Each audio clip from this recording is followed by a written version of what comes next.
Hi, folks. Ryan Honeyman here from Lift Economy.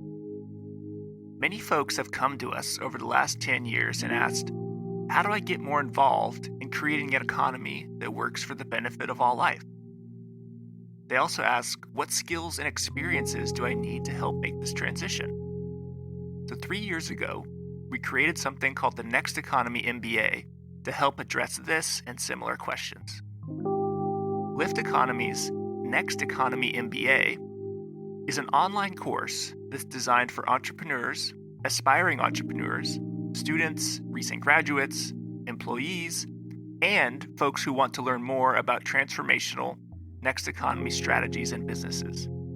Join the growing alumni network of nearly 250 alumni who've gone through this program and learned essential skills and hopefully built lifelong relationships for catalyzing businesses in the emergent and regenerative economy. So we encourage you to check out our course. You can go to lifteconomy.com/MBA. The next course, Cohort 7, starts on September 21st, 2021. So once again, go to www.lifteconomy.com/MBA. And now, on with the show.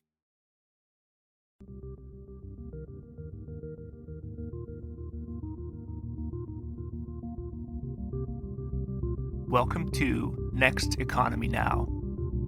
The goal of this podcast series is to highlight the leaders who are taking a regenerative, bioregional, equitable, democratic, racially just, and whole systems approach to creating the new economy. Debby, welcome to the show. Thanks for having me on.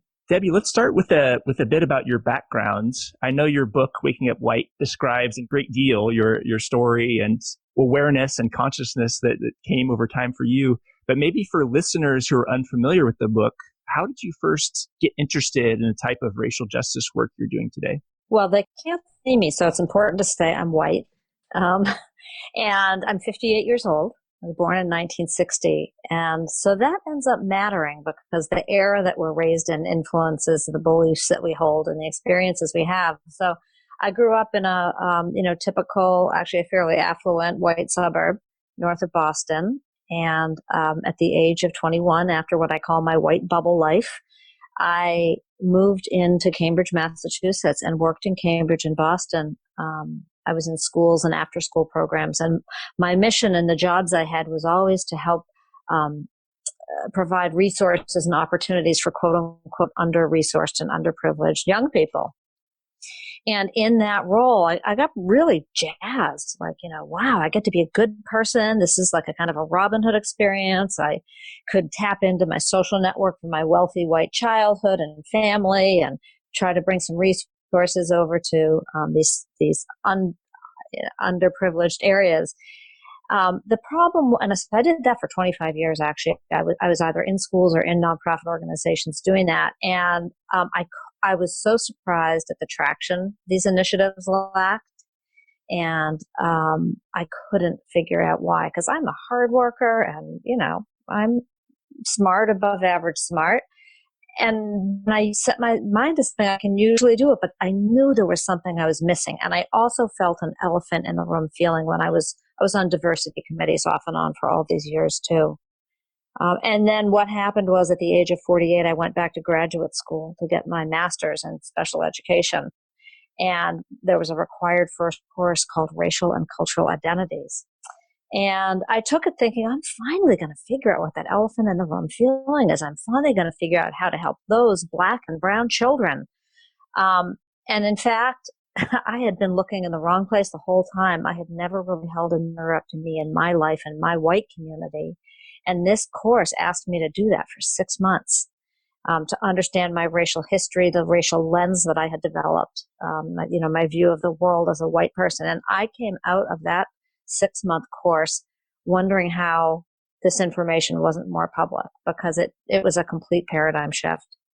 And that and Waking Up White is the story of what I was introduced to in that class and how it caused me to go back and rerun my life through this new lens and become actually effective racial justice activist, as opposed to someone who I now understand I was mostly reproducing the problem in that old role of trying to help and fix people that down deep I thought were inferior. Yeah, and I said this briefly before we started the podcast, but for folks who obviously were not on that initial call, I've read a lot of books. For example, When They Call You a Terrorist by Patrice Colors. So You Want to Talk About Race by Ijoma Oluo and others. And the story of how I found your book was I was searching through audiobooks and found it. And I said, oh, that's really interesting. A white person talking about anti-racist or, racial justice. And, why is it important for white people to get involved in racial justice? And sort of, it's not just the burden of people of color. Yeah. Well, I mean, what you're speaking to is such a typical thought that white people have. And it's where I was, before I did what I'm going to call waking up white, before I started waking up white, that was those 25 years I was thinking I was helping and I wasn't. If you had said to me, was there any racism in Winchester, your all white suburb? I would have said, no, what a silly question. How could there be racism in an all white place? Well, there is so much race. An all white space itself is a part of the racist design in any country that has a ethnically, racially diverse population. It's never a coincidence that you find predominantly white institutions, predominantly white boards, predominantly white populations. It's very much by design. And why it matters is that racism, first of all, for anyone who's listening who doesn't know, race is not a biological reality. It is a social construct that's sort of laid on top of ethnicity. So ethnicity is about where our ancestors are from, and that's attached to country, region, language. That's where culture comes from. We think about everything from the superficial aspects of culture, like food and clothing, to the deeper aspects, which are what beliefs do you hold? What's the value system in that culture? Race is a legal category that happens when you come to the United States of America. Suddenly you need to check boxes that you're this or that race. So for instance, let's take people who are from Asian regions of the country that we would call Asian. Once they come to the United States of America, they're considered Asian, but they may be Pakistani or Vietnamese or Chinese or Japanese, all of which have really distinct cultures, including value systems.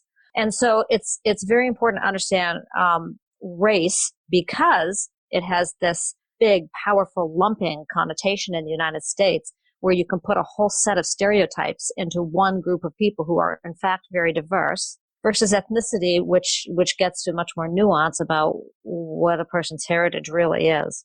Often when we think about race and ethnicity, white people are not thought of. But, people will say, oh, that's an ethnic restaurant. Well, you can't not be ethnic. English is an ethnicity. Irish is an ethnicity. Italian is an ethnicity.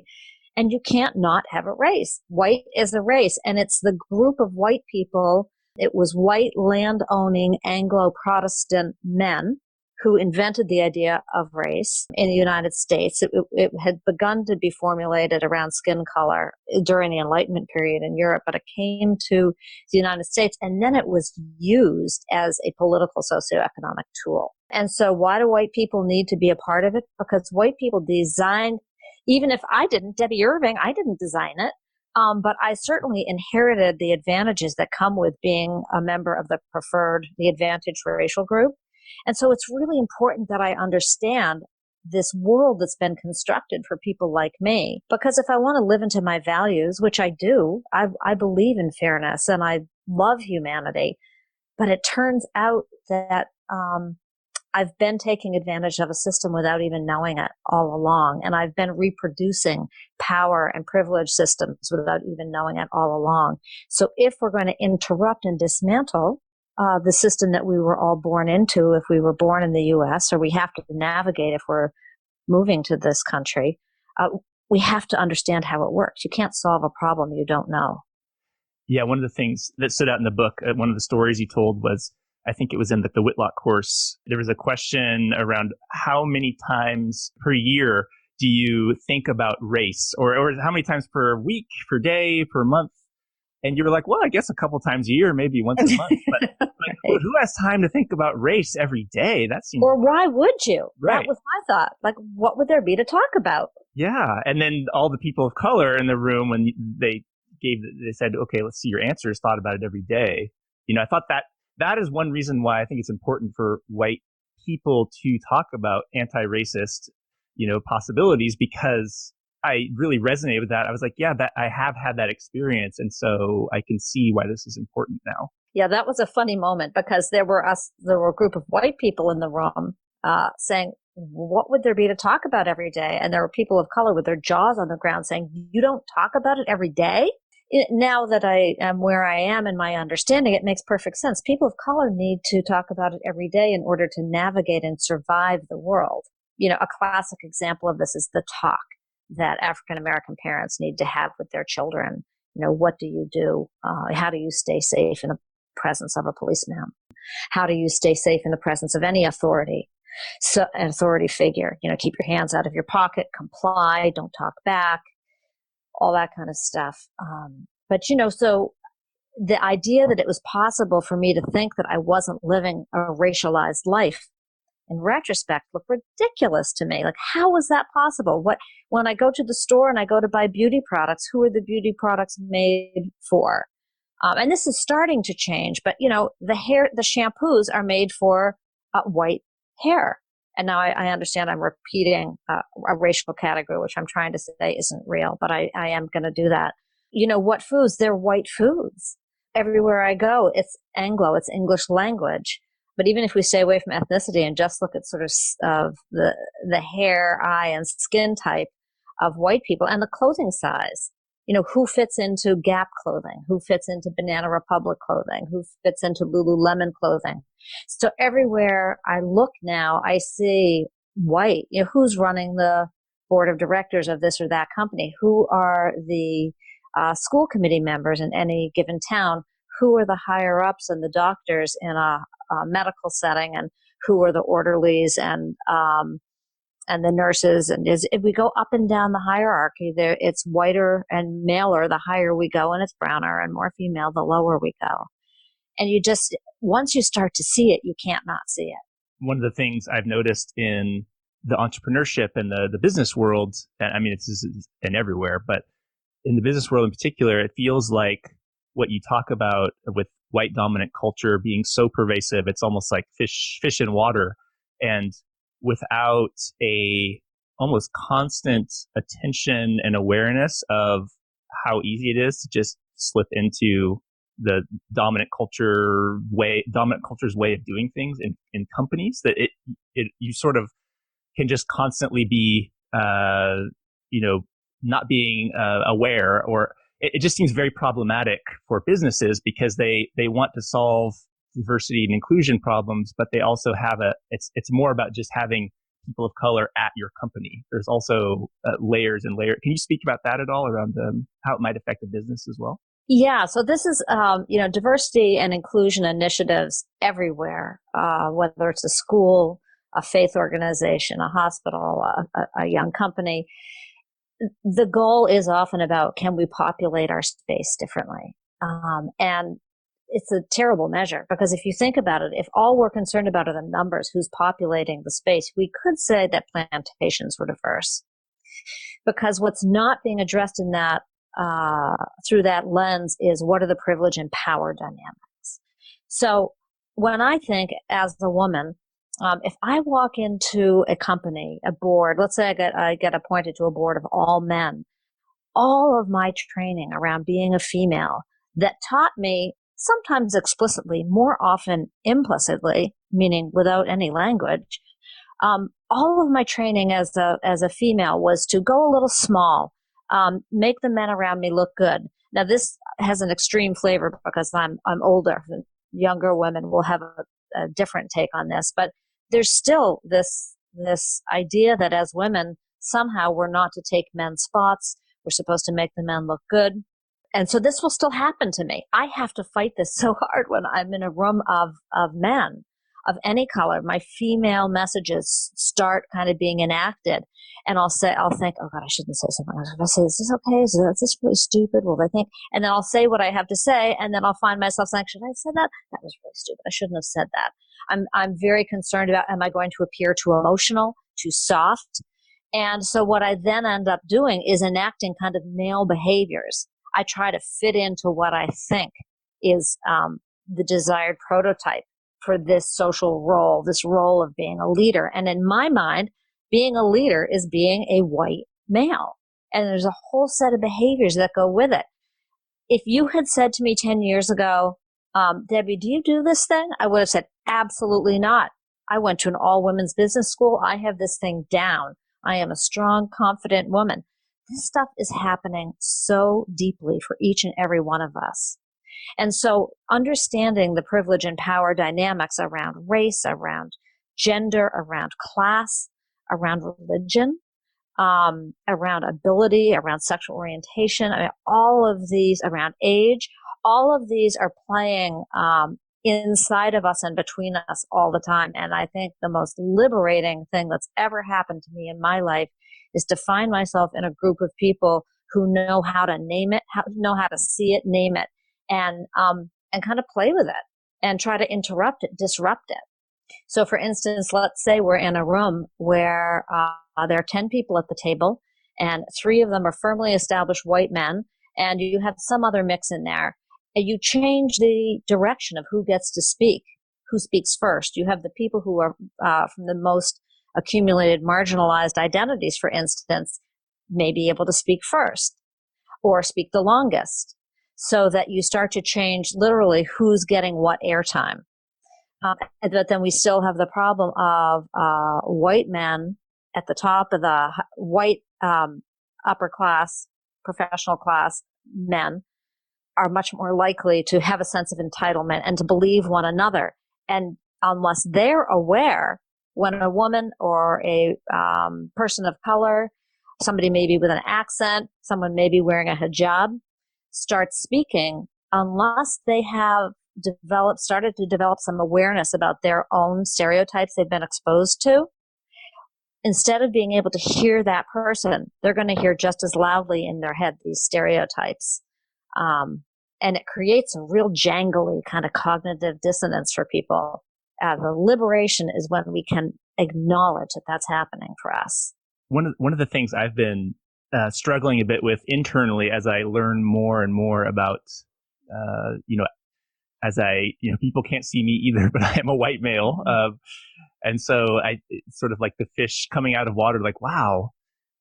One of the things that I struggle with, and I'm curious for your thoughts on, is, for me, learning about things like the GI Bill, which you talk about in your story, which I did know about already, but still, and maybe in your response, you could just briefly talk about that and that piece. But I noticed that for me, the difficulties and oppression that African Americans have faced in this country, I feel like, okay, well, there's some sort of, maybe it's a white person thing to rank. I'm like, okay, so they have the biggest claim to being oppressed. And, a white woman, it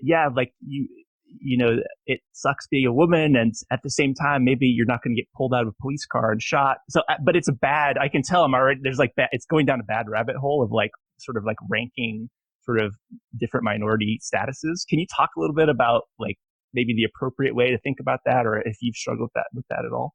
Yeah. The first thing I want to say is that, the anti-Black racism is a specific kind of racism, and it is in many ways at the bottom of the hierarchy. And yet I always want to make sure that we don't invisibilize Indigenous people who were having a fine life on this continent before the colonial settlers, my ancestors, came over. Because a lot of times when we're talking about race, we leave out Indigenous people. And as the first people to have an attempted genocide on them by white colonial settlers, it's always worth remembering that, whose land are we on? So what I hear you saying is, okay, there's a white woman and she's disenfranchised, but now we've got a Black man, and maybe she's poor and he's middle class. And so this is called the oppression Olympics. So when we try to figure out sort of who's the more marginalized, we can really get in trouble and detract from the big picture. The big picture is there is one and only one system that organizes human beings in the United States of America, and it privileges men. And so the intersection of all of these matters. So when you think of who's at the top, it's an intersection of it's not just white people, it's men, but it's not just white men. It's white men who are of a certain class, but it's not just white men of a certain class. There's Anglo behavior. The Anglo culture is the one that they're expected to adopt. And being cisgender and being heterosexual and what am I leaving out? Did I say Protestant? So non-disabled. Right. Being neurotypical, able-bodied. It's that very because we're all an intersection of identities, and we're all of those things all at once. So if that one type of human prototype is the type at the top, everybody else is marginalized to one degree or another. And the name of this design, I have a really cool workshop I do where we actually map out this design. That's what white supremacy is. So white supremacy often gets mistaken as just attached to race or just attached to extremists, neo-Nazis and KKK. But white supremacy it's a philosophy that white people are supreme. But the makers of that philosophy, who then generated that narrative, again, we're back at that same group I'm talking about again and again. It was a European ideal that came over to the United States with the colonial settlers. And it says that of all the kinds of human beings in the world, there is one kind that is the smartest, the hardest working, the most responsible, the most fit to lead. And it's this white Anglo, blah, blah, blah, guy. So that's what white supremacy is. And we are all living in that system. A couple important points to say about that system, because history is so important in understanding kind of it's the backstory to where we are now. We think about the Constitution. I'll ask you, were you taught that the Constitution was a fair document that was meant to uphold a democracy with freedom for all? Yeah, all men are created equal. Right. Just sounds off. Right. So as you dig in, there are all kinds of flaws, including three-fifths human being, and the natives were called savage, and women were left out completely.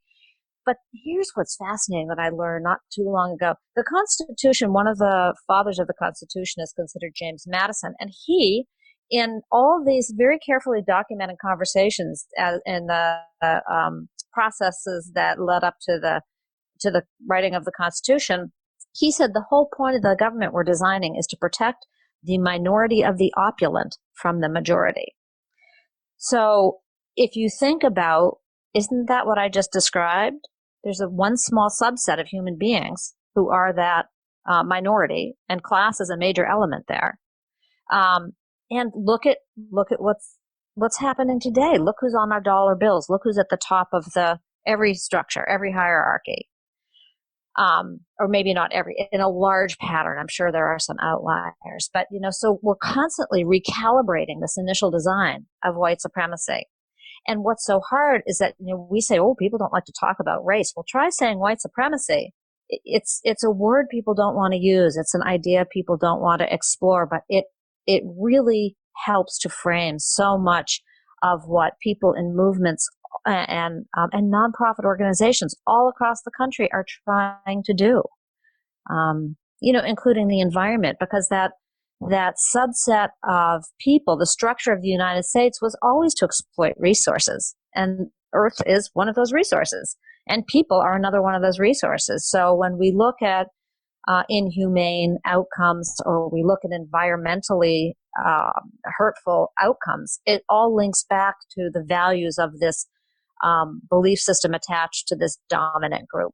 And interestingly, when in a culture something has a lot of power attached to it, or is a cornerstone of the culture, there's language for it. So if I say, "Don't rock the boat," okay. If you don't have anything nice to say, don't say it at all.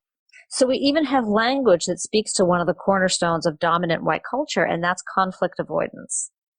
And so if you Yeah. And so if you think about, okay, if I rock the boat, like I'm going to be ostracized or I'm going to lose my job or I'm going to be underappreciated or I'm going to lose my status.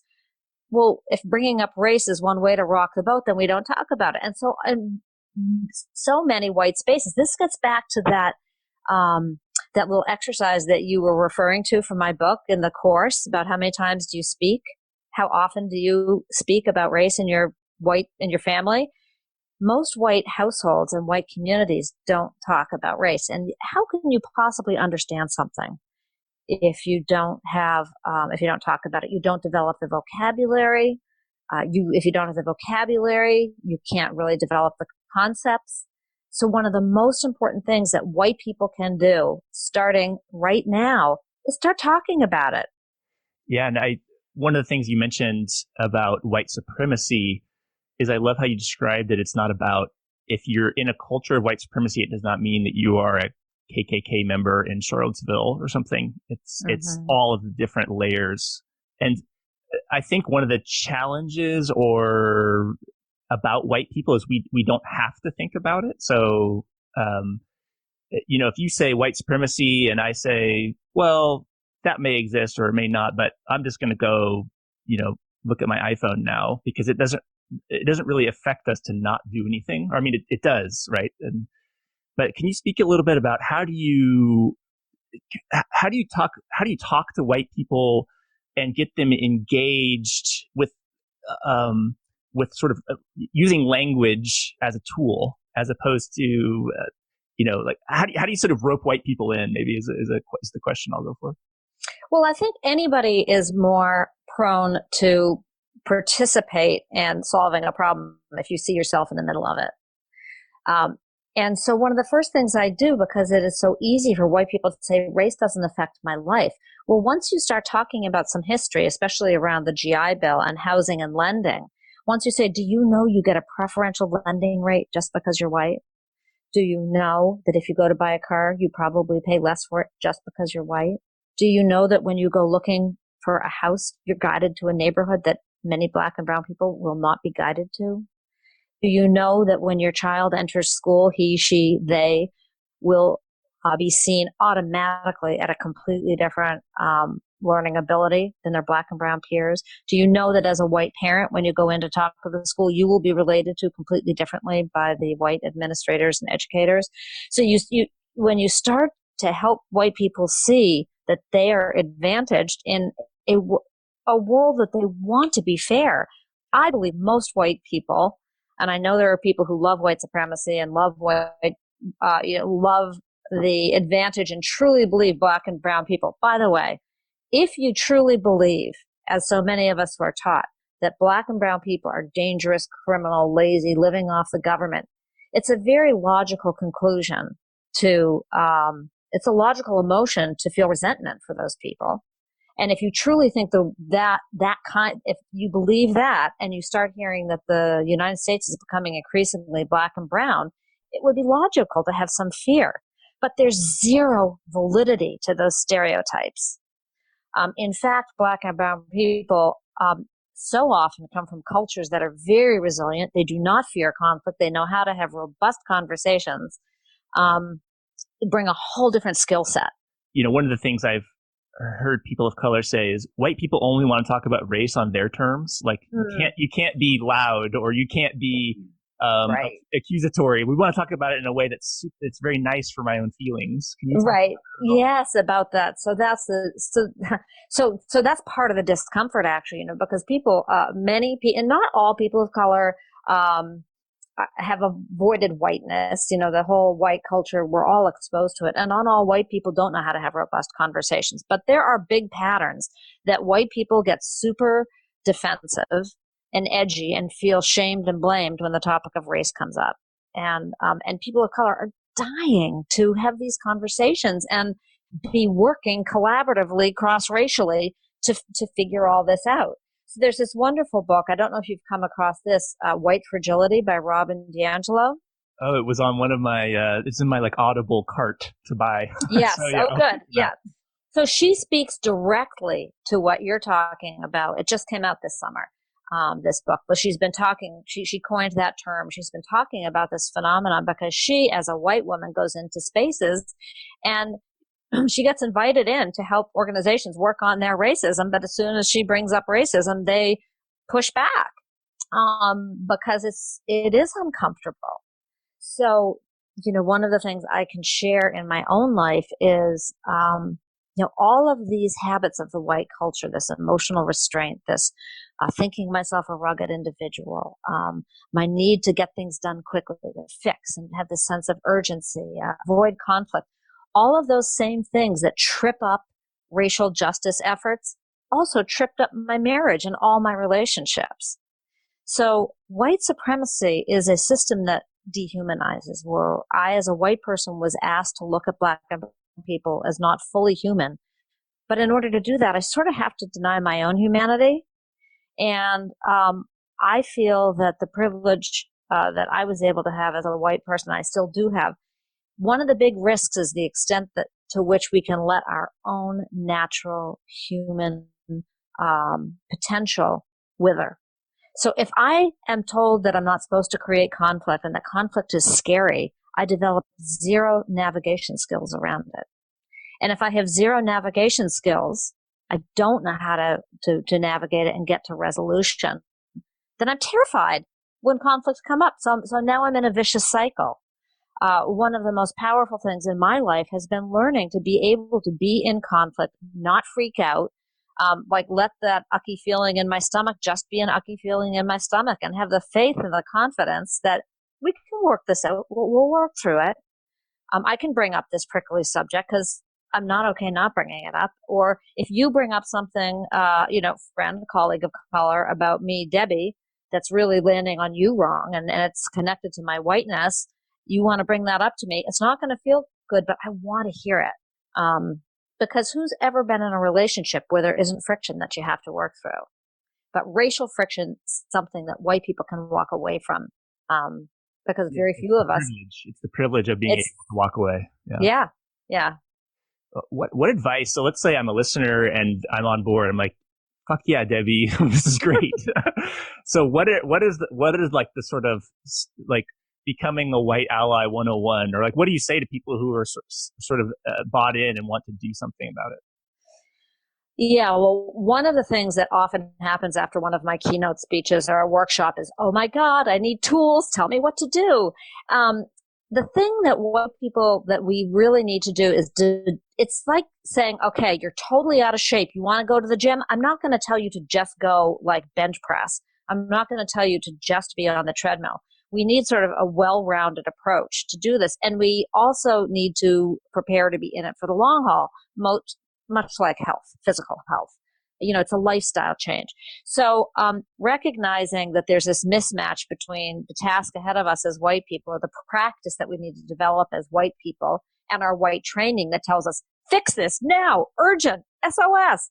My colleague, Dr. Eddie Moore Jr. and I, Black man who founded the White Privilege Conference, came up with something called the 21-Day Racial Justice Challenge. And it's 21 days is supposedly what it takes to build a new habit, so neuroscience says. So we have this great online plan. It lives on my website, debbyirving.com. Debby's with a Y, Irving's with an I. And what we suggest is that you do one small thing every day for 21 days. And you're picking from 8 different categories. So one might be really listen to the lyrics of one of the songs we suggest, read an article, listen to a podcast, take this list of things to notice out in the world and walk around with it for 24 hours. We have a whole bunch of ideas of what you can do, and you pick and choose from our little a la carte buffet of ways to become more resilient, ways to become more informed, and ways to connect. Because the other thing, often white people, especially white people with means, will say, I need to start a nonprofit. But there's what will be mind-blowing for people who are just beginning to wake up is the infrastructure that's already on the ground of people doing this work. And so finding out who's doing what in your area is really powerful. That's included in the plan. We help you figure out how to find those people. So I think that's the best next step for anyone who wants to learn more. And what about for white people who, I imagine, I know it's true for me, one of the biggest maybe blockages to moving forward is fear of making a mistake. It's like, oh no, I said, what do you do for work to a person of color? And I remember your story in the book about just some of the basic questions that we ask can actually, it's sort of driven by this desire to box people in. Like, where did you go to school? Where are you from? What do you do for work? Like, we want to like categorize people. Right. I can only relate to you once. Yeah. I can only relate to you once I know what category you're in. Right. Did you go to an Ivy League school or yeah? Yeah. Perfectionism is is a norm of the white culture. Not every culture strives for perfectionism. Relationship is much more important than being perfect. When you look at white cultural norms, so I say, hi, how are you? You know exactly what to say back.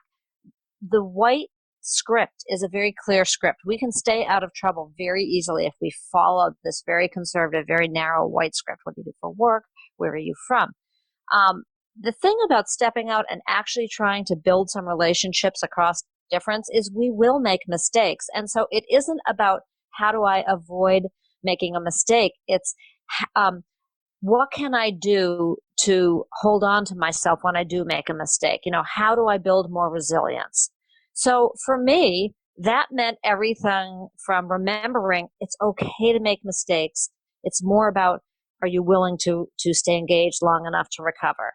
When we make a mistake, it's important. Like, I need to learn to breathe. My stomach seizes up. I have such physical responses to my emotions that for me, breathing was important. Okay, when you make a mistake, Debbie, remember to breathe. Remember, no one expects you to be perfect. How are you going to stay in the game? Do not get defensive. Like, there's nothing worse, and everyone can relate to this. You share with someone, it really hurt me when you did blah, blah, blah. Well, I didn't mean to, or that's not how I meant it. The most important thing we can do when someone shares with us a misstep we've made is to be grateful that they have the courage to bring that to us. That means they must have some level of hope for us and trust in us, and to really take it in and try to learn from it, and not fix it right away. Just listen and sit with it. I was thinking when you were saying that, I'll ask my wife if I do that with her. She'll probably say, you try to fix it too much. Yeah, it's considered, right, I often say that's a male thing. I just want you to listen to me. But it's, it's not listening for listening's sake. It's listening to really connect and learn.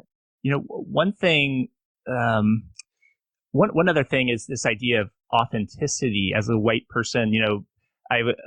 In my sort of, I forget what you called it, but the sort of what level of chronically marginalized are you in the Olympics? What was the phrase you said about like? It was the Oppression Olympics. Oppression Olympics. And the Oppression Olympics, I have like not very many. I was like, well, at least Debbie's a woman, so maybe she can get away with being an anti-racist educator.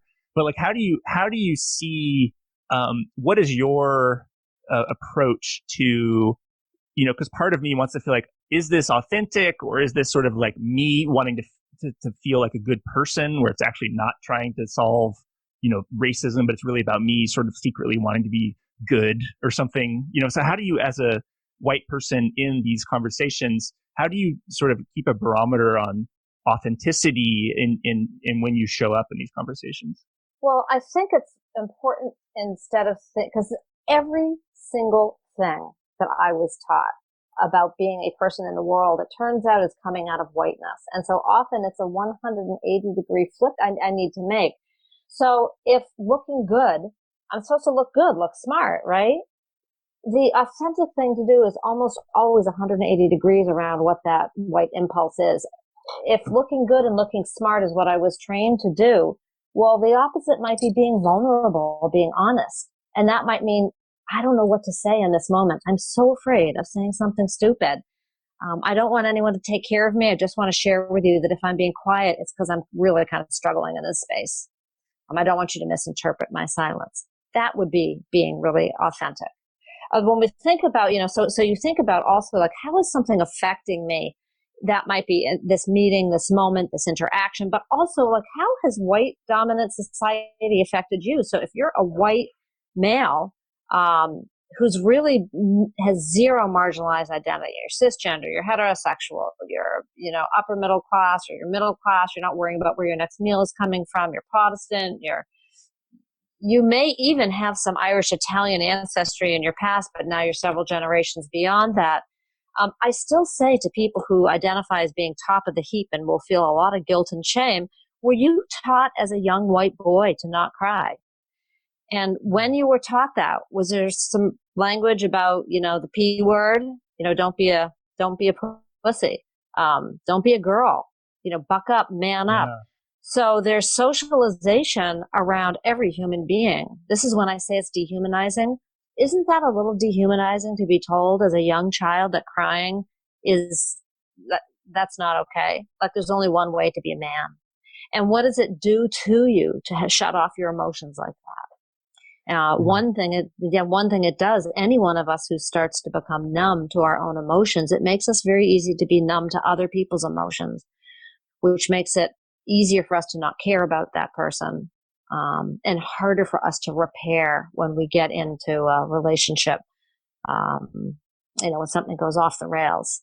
And so this reconnecting to our emotions, it can look like soft work, but human beings actually have a soft side. That's a part of who we are. That's a part of how we connect to one another. So there is nobody in the hierarchy who has escaped the hand of whiteness. And its purpose is to make us more machine-like, in the name of profit, in the name of law and order. And I ask everybody, think about what it's done to you. What did it do to your family? What's it doing to your family now? I love this idea that I never really considered going even deeper on the impulses as like even the impulses to feel a certain way or think a certain way as actually being driven by sort of a culture of white supremacy or just a historic, sort of teaching. So it almost reminds me like the Matrix. Like you're starting to see all the connections that are created, that have led to this identity, even for white cisgender men or heterosexual, like you said. Yeah. So many of my colleagues use the Matrix as a metaphor, and I try to watch it. I can't stand science fiction. I just am so bored. I can't get through it. But if that works for you, like spread that word, because anyone who's watched the Matrix, they get that right away. Blue pill, red pill. It's very much like that. Maybe it's just generational. Maybe it's just millennials and. No. The guy who first taught me about it's like 70 years old, so no.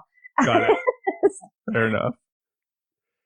What about what are the top 2 to 3 things that keep you up at night around this issue? Children. When I was teaching, I was a kindergarten first and second grade teacher. And so I have seen firsthand what it does to a young child to start to buy into ideas that they are inferior, that when they're jumping around with excitement, they get sent to the principal's office, yet their white peers are jumping around and not. I've seen what it does to not see anybody like you in your administration or your teaching staff. I've seen what it does to these children to only have white parents coming in and helping out, only white parents coming to pick up their kids.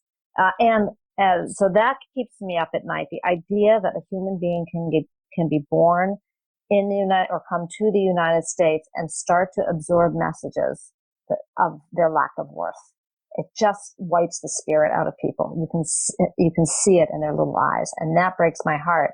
Equally, however, it disturbs me that generation after generation of white children are being, like my own children, are being allowed to believe that they are superior.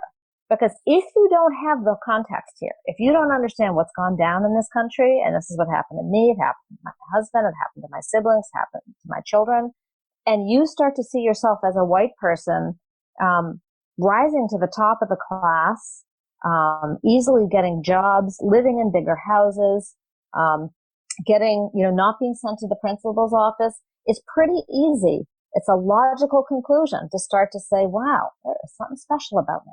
And there isn't. The system is favoring you.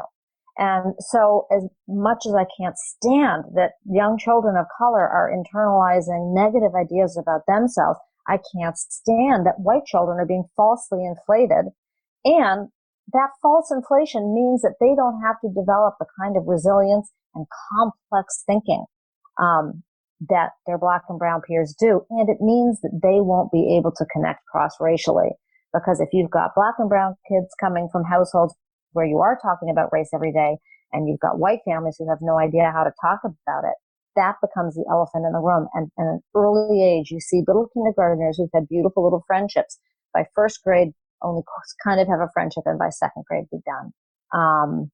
And that's what bothers me is the way the system reproduces itself in the form through human beings, through beautiful human beings who don't even know that we're kind of being socialized in ways that will divide us from each other and even from parts of ourselves. That breaks my heart. Have you found any? I feel like a white guy going to fixing. Uh-huh. What are the solutions, Debbie? To But see, what you just did is great. What you just did is great. You acknowledge that as a possibility. Yeah. That's all we have to do. That's as simple as it is. Because now, if I were a person of color and that landed on me, oh my God, here we go, another goddamn white guy saying, go, what to fix. That would have given me an in to say, yeah, that is kind of white, but let's talk about this. Right. So that's what it takes. It's that level of, it's seeing it, being aware of it, and naming it, which is exactly what you did. So I love that. So what's so powerful about understanding what the dominant white cultural norms are is we can start to interrupt them. And norms can live in our own thinking, like, it's bad if I have bias. No, that's not bad. That's human. So thinking about what have we been exposed to, what's in there, and what can I do about it? Interpersonally, what can we do? Well, hopefully we can make a huge effort as white people to have friends and colleagues of color. And that's going to involve changing up the kind of conversations we're willing to have. And I think reading White Fragility and my book, and also So You Want to Talk About Race is a great book. I mean, there's so much out there to start learning how to be educated and skillful in this area. Institutionally, it looks a little different, but again, I'm always working with institutions that I work with. I'm always having them start to understand what whiteness is so they can identify it. Whiteness might look like gym uniforms that are mandatory, but they're built for little white bodies. No, let's get several varieties of gym uniforms, whether that's one company that provides a range or have people be able to choose from a number of different companies so that everyone can be in a gym uniform that's comfortable and, not body shaming. It might be in an admissions policy, not asking rigorous enough questions of people that we're admitting to our institution, or allowing bias to take over as we judge people and institutions. If you're trying to hire, for instance, a lot of organizations, if you're really committed to diversity, inclusion, and equity, every new person you're bringing in should be highly aware and skillful in this area. And yet you on the hiring committee need to be able to measure that. So do you have, a skilled group of people doing the interviewing? And do you have a set of questions that are really going to test the competence level of the person coming in? So those are some examples. And then, of course, as I think of racism as happening on 4 levels, and this isn't, I learned this from other people, individual, interpersonal, institutional, which I've just described, those 3, and ideological is the bigger ideology that we swim in every day in the forms of beauty norms, beauty standards, what movies and publications are out there for us to reach for. What everybody can start doing is consuming the ideas of people who are from worlds not like yours. And maybe the last question or two here, because I want to be respectful of your time. What do you need? One of the things we ask guests is, what do they need, and how can people help them grow this new economy? Is there any requests you have for the listeners? Well, I think it's so important to know that there is, and if we want to use the term economy, there's a sector of people doing diversity, inclusion, equity work. Learn about who is doing that nationally and who is doing it in your area, and start making connections.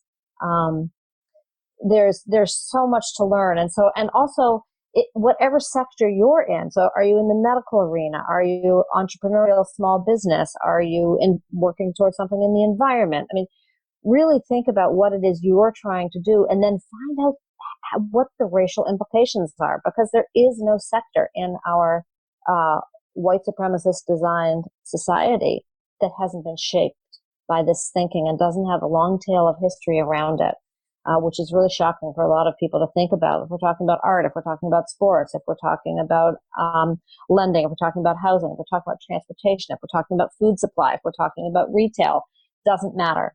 Really think about your sphere of influence and what is that tale of history, what's going on currently, and how do you want to be a part?